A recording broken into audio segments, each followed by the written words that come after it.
দর্শকদের টয়লেট পর্যবেক্ষণে তামিম ইকবাল, এক কথা থাকতে হবে সর্বদা পরিষ্কার।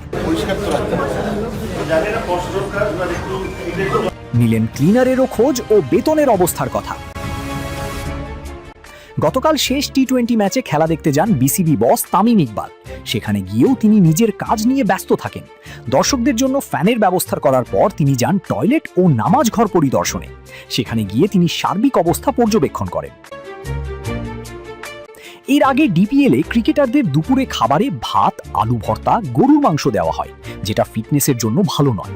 বিষয়টি বিবেচনা করে এবার থেকে ম্যাচ চলাকালীন মধ্যাহ্নভোজে গ্রিলড চিকেন দেওয়া হবে বলে জানালেন বিসিবি প্রধান।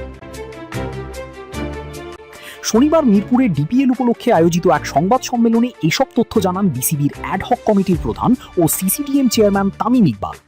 আগামী 4 মে থেকে শুরু হতে যাওয়া ঘরোয়া ক্রিকেটের এই মর্যাদাপূর্ণ আসরকে ঘিরে আরও বেশ কিছু আধুনিক ও প্রশংসনীয় উদ্যোগের কথা তুলে ধরেন তিনি। এতদিন ক্লাবগুলো নিজস্ব ব্যবস্থাপনায় দুপুরের খাবারের আয়োজন করত, যেখানে স্বাস্থ্য সচেতনতার চেয়ে রসনা বিলাসের প্রাধান্য ছিল বেশি। এ বিষয়ে তামিম ইকবাল বলেন, আমরা জানি হঠাৎ করে ভাতের অভ্যাস থেকে গ্রিল চিকেনে নিয়ে আসা হয়তো সহজ হবে না। জাতীয় দল বা বয়সভিত্তিক দলের ক্রিকেটাররা এতে অভ্যস্ত হলেও ঘরোয়া লিগের সবার জন্য এটি চ্যালেঞ্জিং। তবে স্বাস্থ্যসম্মত উপায়ে রান্না নিশ্চিত করা আমাদের দায়িত্ব।